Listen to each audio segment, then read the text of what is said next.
The wealthiest investors in the world quietly refuse to lend money to friends, and it is not because they lack compassion. It is because they understand a principle that most people only discover after a relationship is fractured beyond repair. Debt does not create connection. It creates control. The borrower becomes servant to the lender. That is not simply wisdom speaking. That is conflict being invited into the center of a relationship. Long before modern finance, a king observed this pattern and recorded it with piercing clarity. He wrote that the rich rule over the poor, and the borrower becomes slave to the lender. The word slave was not chosen casually. It described a shift in power, a change in status, a transformation of equals into master and obligated servant. When money moves between people who love each other, the dynamic changes immediately. One now holds power, the other holds obligation. That imbalance may be invisible at first, but it settles into conversations, decisions, and expectations. The lender may not demand authority, but the debt itself creates it. The borrower may promise independence, but obligation shapes behavior in subtle ways. Shame grows quietly in the heart of the one who owes. Resentment forms quietly in the one who waits. Neither may speak of it. Both feel it. Ancient law treated lending as sacred, but also dangerous. Helping the needy was commanded, yet charging interest within the community was forbidden. Why such seriousness? Because the moment interest is attached, help becomes business. Compassion becomes transaction. An invisible ledger sits at the table during every shared meal. Every gift feels smaller. Every disagreement feels heavier. Even if payments are made on time, the emotional balance sheet remains unsettled. The mechanics of debt are not symbolic. They are real. When you owe money, your choices narrow. You hesitate before changing jobs because the payment must be made. You delay a dream because the bill arrives monthly without fail. You tolerate treatment you would otherwise refuse because the margin to walk away has vanished. Debt creates a filter through which every decision must pass. Will this threaten my ability to repay? That filter reshapes personality. Confident people grow cautious. Generous people grow calculating. Joy becomes conditional on numbers in an account. Many do not recognize the weight until they attempt to step away. They discover that freedom has been traded for obligation. The chains are not visible, yet they restrict movement just the same. Long ago, economic law included a reset. Debts were cancelled at appointed times so that no family would remain permanently buried under compounding obligation. The system acknowledged a truth modern finance often ignores. Debt grows faster than human strength. Without release, it creates permanent underclasses. Today, the design often works in reverse. Interest compounds monthly. Credit follows borrowers for decades. A house financed over 30 years may cost twice its listed price once interest is included. Credit cards transform small indulgences into years of repayment. A balance carried at high interest can take decades to eliminate if only minimum payments are made. Thousands borrowed can become tens of thousands repaid. That is not dramatic exaggeration. It is mathematical certainty. Personal loans between loved ones can be especially destructive because they distort equality. Imagine borrowing a few thousand from a sibling. Months later, a simple request arises. Perhaps help is needed on a weekend you had reserved for rest. Can you decline freely? Technically, yes. Emotionally, no. The debt speaks even when no words are said. It whispers obligation. It influences tone. It complicates what should have been simple generosity. Wise investors often practice inversion. Instead of asking what creates success, they ask what guarantees failure and avoid it relentlessly. Financial failure frequently begins with borrowing against income not yet earned. Circumstances shift. Jobs disappear. Markets fall. Health changes. The debt remains. It does not care about context. It demands repayment on schedule.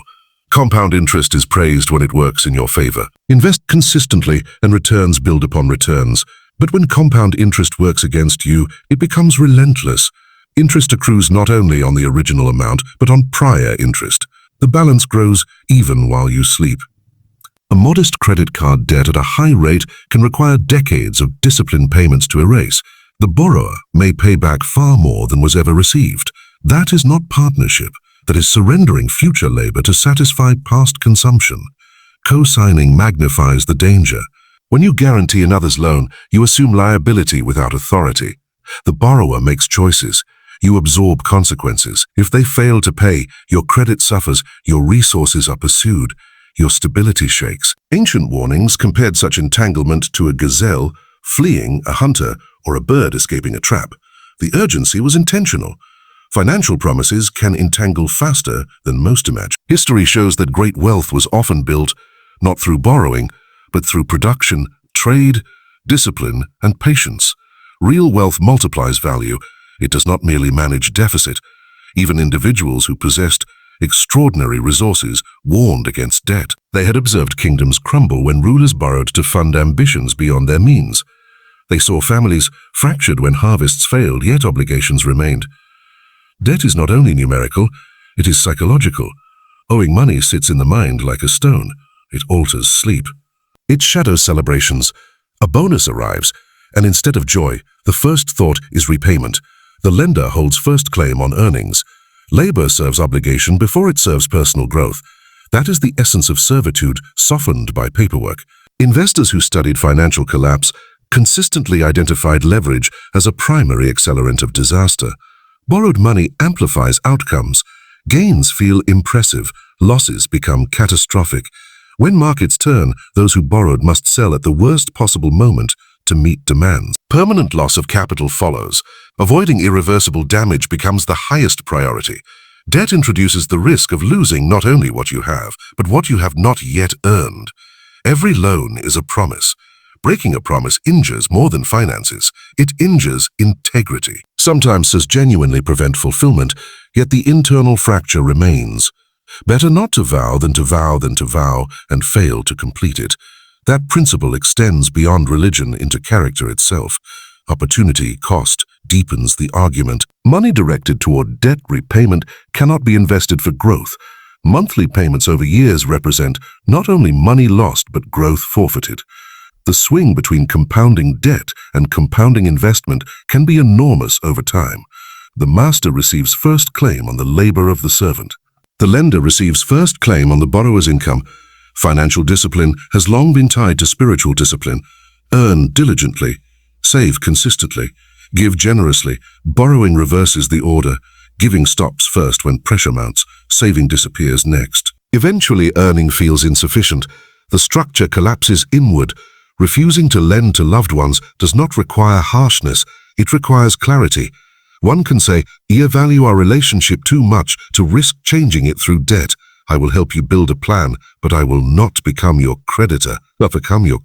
Boundaries preserve connection rather than damage it. Capital used to create value strengthens both present and future. Capital used for fleeting consumption often weakens both. Borrowing to purchase assets that appreciate or provide necessary shelter differs from borrowing for temporary pleasure. Yet even productive debt carries risk if not managed carefully. The heart must examine motive honestly.